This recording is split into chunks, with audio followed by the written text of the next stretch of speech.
I have two disclosures to make. Like, first of all, I'm an employee of Philips Healthcare who comes from the computer science background and loves MR, so I'm biased towards the MR. And the second part is like the slides are pretty extensive and 8 minutes is not going to cut it. So those are mostly for the reference purposes. So this is briefly like what the outline of the talk, like what is the time of life effect when it comes to the gradient echo. We all know that in the MR, we cannot do like a single shot acquisition, so it is acquired over multiple repetitions. So how those repetitions and different phase encodings affect the gradient echo sequences. And there are a lot of scan parameters, so how we choose the parameters when we do bright blood imaging. Then in the second part, we'll come to the dynamic part of the equation. And lastly, we will give some tips for the optimization for the pediatric population. So intrinsically, the signal and the contrast is originated from the proton density, the relaxation times, and most importantly, from the motion during the acquisition. So we will see that part extensively, and then we can control some of the programmable parameters on sequence. So we can choose the type of echo, TR, TE, and flip angles.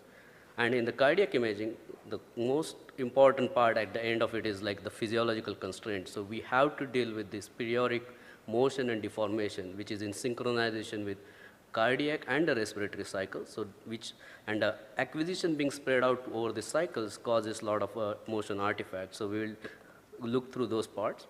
So as I mentioned, like, what is going to be the difference when it goes to the gradient echo? So how the velocity, the relative direction of the velocity to the slice and slice thickness are going to affect this contrast. So from the MR point of view, all we talk about is like static spins and the moving spins. Right, so we saw like when you apply slice selective 90 and the motion occurs between the refocusing pulse, affects your echo formation and you get black blood. What happens in the gradient echo differently? We still have the slice selective excitation.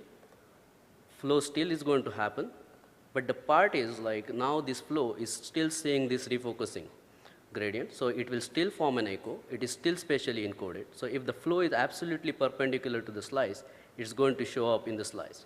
So, and the next part is, we cannot finish the acquisition, so we will have keep on exciting. So the same slice is seeing that excitation, so it gets saturated over the period of time, but the fresh spins are basically have not seen those ones. So this is the origin of your bright blood signal from the gradient echo point of view.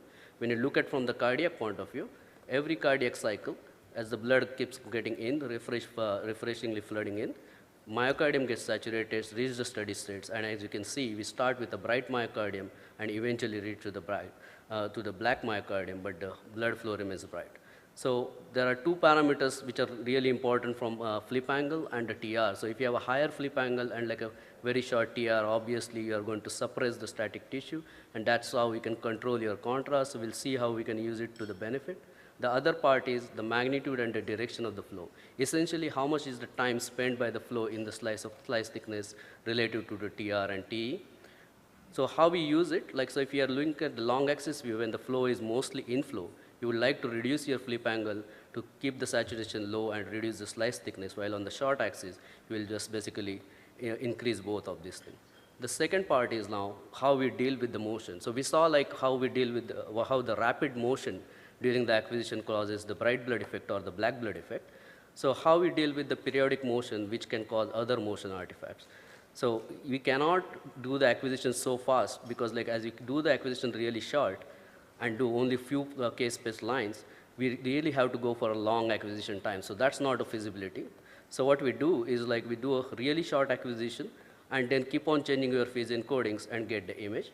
When you go to the multi-frame, we repeat the same phase encodes again and again and put them in the different beans. So that's how we get to the different k-spaces, so you can form like multiple frames out of this thing. So looking at it, like now we want to synchronize it to the heart. So if you synchronize it to the R top and trigger your acquisition, what happens is you will have some parts missing. So you are not continuously exciting it, so this loses the steady state. So the first frame will not have any contrast as much as you want it. So we prefer to have a continuous excitation to reach the steady state faster. Okay, then we enhance this even further by using gradients all balanced so that we can preserve the transverse magnetization. What it gives us reduced flow sensitivity, high SNR and high temporal resolution. So here it is in the pictures.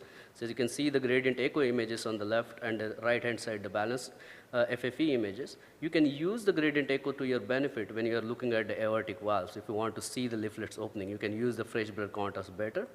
So there are some ways you can always use this. So this is to put it in more perspective. So when the flow is within the slice and rapid, the dephasing of the spins actually causes reduced signal. But if you image at the same location, now you can see that the fresh spin effect really dominates and you get a bright blur. So remember, the bright blur signal is coming not only from the T1, T2s, there is more of a physiology behind it. So from the synchronization point of view, unfortunately, we cannot suspend the cardiac motion and resume it afterwards on will. So we'll look into the retrospective. We already saw it triggered. On the respiration side, mostly in the adults, we can still suspend it and get reasonable images. And when everything fails, and sometimes for looking into more physiologic understanding, we can do a completely unsynchronized acquisition as a real-time dynamic scan. So this is how the retrospective gating looks. You first reach to the steady state, acquire the phase encodes, and then we keep on doing it with every next RR. But the RR intervals can keep changing.